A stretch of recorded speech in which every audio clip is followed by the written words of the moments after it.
안녕하십니까. 2024년 제1기 작년교과 시편의 해설을 맡은 목사 박진우입니다. 하나님 믿는 일이 점점 더 어려운 시대를 맞이하면서도 시대의 우울을 위해 여전히 중보하고 희망을 말하는 재림 성도들 되시기를 소망합니다. 이번 주 교과인 제5과는 낯선 땅에서 부르는 여호와의 노래입니다. 먼저 기역절을 한번 읽어보겠습니다. 시편 137편 4절의 말씀입니다. 우리가 이 땅에서 어찌 여호와의 노래를 부를까? 교과책 64페이지 첫 문단은 이렇게 기록되어 있습니다. 시편은 죄와 악, 고통과 죽음이 가득한 불완전한 이 땅에서 기록되었다. 주님의 다스리심과 그의 의로운 법으로 운영되는 조화로운 창조 세계는 악에 의해 끊임없이 위험을 당한다. 죄가 세상을 차츰 더 타락시키면서 이 땅은 하나님의 백성에게 점점 더 낯선 이방 땅으로 변해가고 있다. 네, 믿음을 지키고 살기가 점점 더 힘들어지는 시대입니다. 이번 주 교과는 시편에 나오는 소위 신정론이라는 것을 다룹니다. 신정론이란 하나님이 계신다면 또 그분이 선하시다면 왜 세상에 고통이 존재하는가 하는 어려운 질문에 성경적인 다양한 답을 찾아보는 것입니다. 오늘 시편에서 나타난 다양한 신자들의 고백을 통해 이 어려운 답을 함께 고민해 보면 좋겠습니다. 교과의 첫째 날은 악이 득세하는 날에라는 제목을 가지고 있습니다. 하나님께서는 언약을 지키는 이들에게는 복을 베푸시고 언약을 배반하고 깨트린 이들에게는 저주를 내리십니다. 그 저주는 멸망케 하는 것이 목적이 아니라 다시금 언약으로 돌아오게 하는 하나님의 메시지입니다. 그래서 그 언약을 회복한 이들과 언약에 신실한 이들은 하나님께 속하게 되어 이방의 빛의 역할을 하는 것이 하나님의 목적일 테지요. 모든 열방을 하나님께로 인도하는 역할을 하나님의 백성들에게 맡기신 것입니다. 그런데 성경에 보면 하나님의 언약대로 되지 않는 상황들이 존재하더라는 겁니다. 언약을 지키는 의인은 언약을 지켰는데도 불구하고 어려움을 당하고 언약을 배도하는 그렇지 않은 악인은 되려 잘 먹고 잘 사는 광경이 사람들의 눈에 펼쳐진 것입니다. 시편 74편 18절에서 20절에 있는 말씀을 읽어보겠습니다. 여호와여 이것을 기억하소서. 원수가 주를 비방하며 우매한 백성이 주의 이름을 능욕하였나이다. 주의 맷비둘기의 생명을 들짐승에게 주지 마시며 가난한 자의 목숨을 영원히 잊지 마소서. 그 언약을 눈여겨보소서. 하나님을 대적하는 이들이 하나님의 백성들을 짓밟고 하나님의 이름을 능욕하는데 맷비둘기의 생명을 들짐승에게 주지 말라는 요청이 나옵니다. 여기에 맷비둘기는 누구를 상징하는 것이며 또 무엇을 말하는 것일까요? 산비둘기, 맷비둘기는 가장 가난한 이들이 하나님께 드렸던 희생 제물입니다.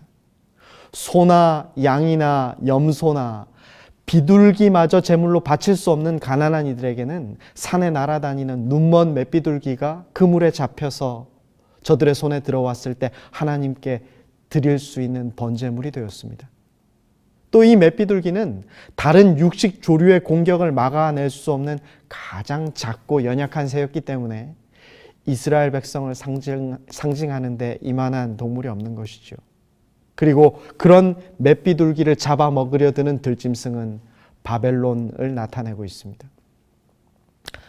바벨론의 혼돈은 정치적, 사회적 혼돈을 가져왔을 뿐만 아니라 이스라엘을 도덕적으로, 종교적으로 악에 물들게 하였는데 이스라엘의 죄와 타락 그리고 악은 단순히 이스라엘뿐만 아니라 이스라엘이 믿는 하나님에게 더 큰 불명예를 가져다 주었습니다. 이것이 오늘 교과가 말하는 낯선 땅, 영적으로 부조리한 세상에서 우리가 생각해야 하는 첫 번째 과제이자 숙제입니다. 시편 79편 8절에서 9절은 이렇게 말합니다. 우리 조상들의 죄를 기억하지 마시고 주의 긍휼로 우리를 속히 영접하소서. 우리가 매우 가련하게 되었나이다. 우리 구원의 하나님이여 주의 이름의 영광스러운 행사를 위하여 우리를 도우시며 주의 이름을 증거하기 위하여 우리를 건지시며 우리 죄를 사하여 주소서. 시인은 답답한 상황에 대한 답을 자기 자신을 돌아보는 데서 찾고 또 하나님께 은혜를 구하게 됩니다. 현재 펼쳐진 상황 중에 조상들의 죄와 우리의 죄악을 함께 회개하고 깨어진 언약을 가슴 아파하며 하나님께 다시 새로운 언약 관계를 요청하고 있습니다. 교과의 둘째 날은 질병과 죽음으로부터 구원을 간구하는 이들의 기도를 말하고 있습니다. 하나님을 신실하게 믿는 자녀들 또한 질병의 죽음의 고통에서 제외되지 못하였습니다. 저들은 고통 중에서 하나님께 용서를 구하며 회복을 위한 기도를 간절하게 드립니다. 시편 41편 3절과 4절에 있는 말씀입니다.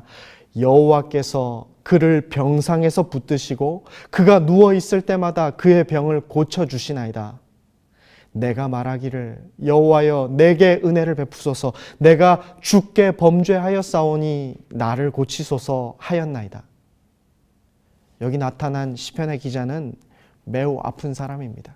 그 고통이 심각한 사람이죠. 하지만 하나님께 치유를 먼저 구하는 것이 아니라 용서를 먼저 구하고 있습니다. 다시 말해 내 진짜 문제는 내가 짊어지고 있는 이 병이 아니라 하나님과 분리된 죄악의 문제인 것을 깨닫고 고백하는 것이죠. 하지만 슬픈 것은 이 시편 88편 시작부터 끝까지 이 시편 전체가 이 시적 자아가 회복될 기미조차 없이 괴로움만 겪고 있는 것 같다는 사실입니다. 주께서 나를 깊은 웅덩이와 어둡고 음침한 곳에 두셨사오며 주의 노가 나를 심히 누르고 주의 모든 파도가 나를 괴롭게 하셨나이다.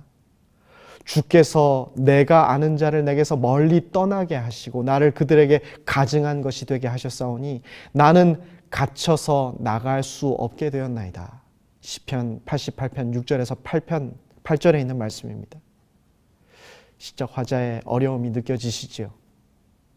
하지만 힘들고 지치는 상황, 죽음의 문턱 앞에서도 이 시편 기자는 하나님의 인자하심과 신실하심과 의로우심을 기억하고 있습니다. 몸이 아프고 상황이 회복되지 않아서 찬송은 할 수 없지만 계속해서 기도를 이어나가는 모습을 봅니다. 상황이 여전히 어렵지만 하나님께 매달리며 끝까지 하나님의 도움을 구하고 있는 것이죠.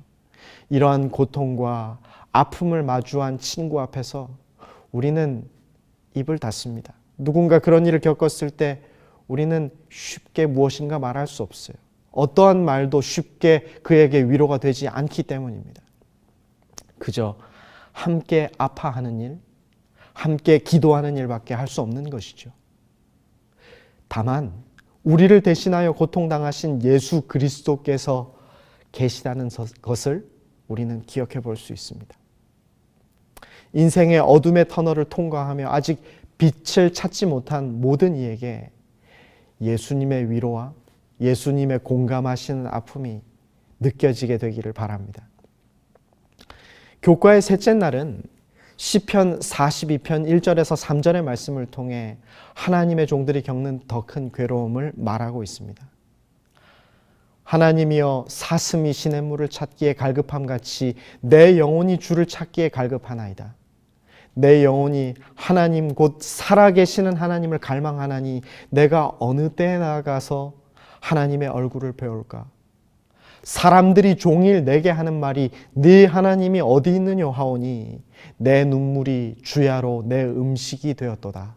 시편 42편 1절에서 3절 말씀입니다. 내가 고난을 겪으며 어렵게 사는 것보다 나를 더 힘 빠지게 하는 것은 다른 이들이 내가 믿는 하나님이 어디 있냐는 질문에 내가 아무런 말도 할 수 없을 때입니다.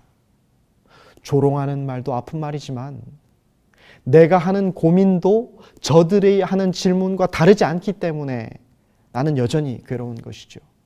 하나님 나에게 무관심하신가? 하나님 왜 나에게 침묵하시는가? 하나님 정말 나를 돕지 않으시는가? 하나님은 어디에 계시는가? 정말 하나님이 계시다면 나는 왜 이렇게 의미 없는 괴로움을 지속하는가? 이런 경우 우리의 신앙은 거짓으로 우리가 괜찮은 척, 여전히 신앙 좋은 척 하는 것만으로 결코 해결되지 않습니다. 나를 포장하여 감추는 것이 내 신앙에 전혀 도움이 되지 않습니다. 다만 이 모든 질문에 대한 우리가 모르는 대답이 하나님께 있을 것을 기대하고 기다리고 기도하게 됩니다. 주의 얼굴을 내게서 숨기지 마시고 주의 종을 노하여 버리지 마소서. 주는 나의 도움이 되셨나이다. 나의 구원의 하나님이시여 나를 버리지 마시고 떠나지 마소서. 시편 27편 9절에 있는 말씀이 모든 아파하는 이들의 위로와 해답이 되기를 조금 바라봅니다. 넷째 날 주제 역시 비슷한 주제입니다. 하나님의 약속은 영구히 패하였는가? 라는 소제목은 시편 77편 8절의 말씀을 그대로 옮겨 놓은 것입니다. 시편 77편의 기자 역시 슬픔과 좌절 중에 있는데 그런 중에 하나님을 기억하는 것도 오히려 그의 아픔을 과중시키는 것처럼 보입니다. 내가 하나님을 기억하고 불안하여 근심하니 내 심령이 상하도다. 시편 77편 3절 말씀이죠. 내가 옛날 곧 지나간 세월을 생각하여 싸우며 밤에 부른 노래를 내가 기억하여 내 심령으로 내가 내 마음으로 간구하기를 주께서 영원히 버리실까? 다시는 은혜를 베푸지 아니하실까? 그의 인자하심은 영원히 끝났는가? 그의 약속하심에도 영구히 패하였는가? 하나님이 그가 베푸실 은혜를 잊으셨는가? 노하심으로 그가 베푸실 긍휼을 그치셨는가 하였나이다. 시편 77편 5절에서 9절 말씀입니다. 여기서 시편의 저자는 하나님을 기억한다고 말해요. 그런데 아무리 기억해도 염려와 걱정뿐이라뇨. 시적 자아가 던지는 모든 질문은 그가 얼마나 아픈 상태인지를 여실히 보여줍니다. 그의 밤을 새운 고통이 생생히 느껴지고 그의 아픈 심정이 날 것으로 다 드러나고 전달되는 듯합니다. 그런데 이 시편의 10절부터는 그가 말한 부정적인 기억의 결과들과 전혀 다른 고백이 시작됩니다. 또 내가 말하기를 이는 나의 잘못이라. 지존자의 오른손에 해 곧 여호와의 일들을 기억하며 주께서 옛적에 행하신 기이한 일들을 기억하리이다. 시편 77편 10절에서 11절 이어지는 구절입니다. 이 이후로 시편 기자는 과거 하나님께서 베푸셨던 구원의 행적들을 새로운 마음으로 마주하며 하나님의 기적과 속량과 인도하심을 찬양합니다. 신앙은 참으로 기이한 힘을 가지고 있습니다. 상황이 아무것도 변하지 않았음에도 불구하고 우리의 기억은 하나님의 은혜와 하나님께서 내게 베푸셨던 구원을 경험하는 곳으로 거슬러 올라갑니다. 그렇게 될 때 지금 내가 하나님의 모든 것을 알지 못하더라도 그리고 내 상황의 모든 것을 설명할 수 있는 지식이 없다 하더라도 하나님이 여전히 사랑이심을 헤아려 보게 되고 또 그리워하게 됩니다. 하나님은 변치 않으시는 분이라고 믿게 됩니다. 그분의 신실하심을 다시 한번 기억하며 오늘을 살아갈 힘을 얻게 됩니다. 그분은 과거에도 신실하셨고 아마 오늘도 그러하실 것이다. 그러므로 나는 오늘도 그분을 신뢰하기로 결심한다 라고 말이죠. 고통을 토로하는 일이 거짓이 아니었던 것처럼 하나님을 신뢰하는 믿음 또한 거짓이 아닌 것을 인해 감사하게 됩니다. 교과의 다섯째 날, 이 마지막 교과는 시편 73편을 통해 악인들의 형통함을 비통해야 하는 심정을 소개하고 있습니다. 시편 73편은 꼭 자세히 읽어보시면 좋겠습니다. 그 악의 형통함이 너무나 강력하게 자신의 삶을 뒤흔들었기 때문에 하나님을 믿는다는 것이 아무 소용없이 느껴진다는 시적 자아의 주장이 타당하게 느껴지거든요. 읽어보겠습니다. 하나님이 참으로 이스라엘 중 마음이 청결한 자에게 선을 행하시나 나는 거의 넘어질 뻔하였고 나의 걸음이 미끄러질 뻔하였으니 이는 내가 악인의 형통함으로 보고 오만한 자를 질투하였음이로다. 그들은 죽을 때에도 고통이 없고 그 힘이 강건하며 사람들이 당하는 고난이 그들에게는 없고 사람들이 당하는 재앙도 그들에게는 없나니 그러므로 교만이 그들의 목걸이요 강포가 그들의 옷이며 살찜으로 그들의 눈이 솟아나며 그들의 소득은 마음의 소원보다 많으며 그들은 능욕하며 악하게 말하며 높은 데서 거만하게 말하며 그들의 입은 하늘에 두고 그들의 혀는 땅에 두루 다니도다.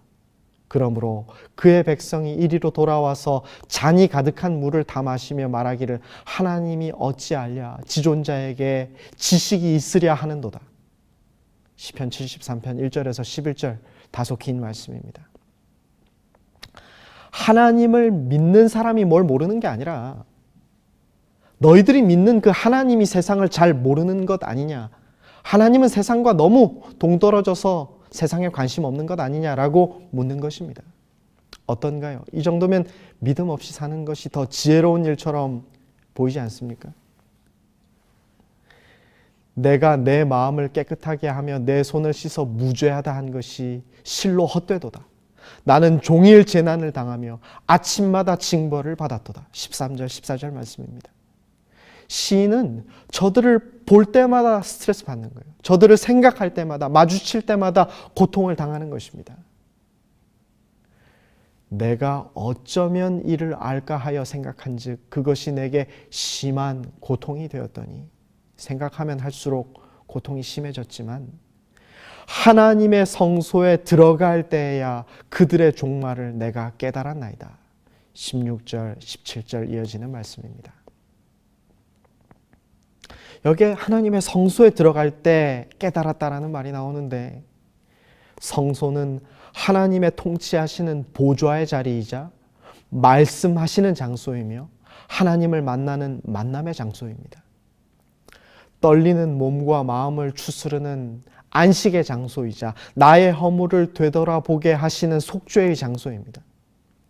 이제까지 시적자는 많은 말을 했습니다. 부조리함에 대하여 토로하였습니다. 하지만 이제 하나님의 음성을 듣는 자가 되어 있습니다.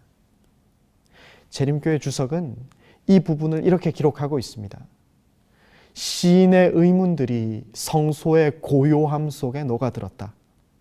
하나님은 그에게 문제에 대한 참 해답을 주었다. 그 중에서도 특히 그는 올바른 견해에서 벗어나 악인들의 형통을 과장시켰던 것을 깨닫게 되었다. 재림교회 주석에 있는 이야기입니다. 시인은 하나님의 성소로 인도된 순간 그토록 부정적이었던 오늘 하루가 모자이크 한 조각, 퍼즐 한 조각에 불과한 것임을 알게 됩니다. 우리는 하나님의 큰 그림을 헤아리기에는 너무 좁은 시야와 지식을 가졌는지도 모르겠습니다. 그러니 우리가 보는 그림의 일부분이 조금 어두울 뿐인데도 그림 전체가 시커멓게 칠해졌다고 생각하게 됩니다. 하나님께서는 우리 인생의 그림 속에 그런 어두운 부분도 두셨지만 그렇지 않은 부분도 있다고 말씀하십니다. 또 그러한 명암이 어우러져서 결국 하나님의 아름다우심을 더 부각시킨다는 것도 우리는 헤아려 보아야 할 것입니다. 당장 나를 이토록 힘들게 하는 설명되지 않는 검은 퍼즐들은 결국 한 조각이나 몇 조각 정도에 불과하다는 사실을 하나님이 알게 하시면 좋겠습니다. 그리고 이 그림이 완성될 때 하나님의 계획과 큰 그림이 얼마나 아름다운 광경인지도 우리가 말할 수 있게 되기를 소망합니다. 오늘 나눈 교과는 절대 쉬운 주제는 아닙니다. 왜냐하면 아픔에 대한 해답이 없기 때문입니다. 그러나 우리의 삶에 반드시 찾아오는 주제이기도 합니다. 하나님께서 이 어려운 수수께끼를 속 시원히 풀어주실 그런 순간이 분명히 있을 겁니다. 하지만 지금을 살아가야 하는 우리는 그 어려운 순간마다 하나님을 묵상하는 일 말고 다른 방법이 없습니다. 큰 그림을 잊지 말게 해달라고 기도합시다. 지난 모든 순간 하나님께서 우리를 어떤 마음으로 또 어떻게 하늘로 연결시키셨는지를 기억하고 우리가 지금 당하는 한두 조각의 퍼즐 때문에 아름다운 큰 그림을 포기하지 마시길 바라며 오늘 교과를 마무리하고자 합니다. 감사합니다.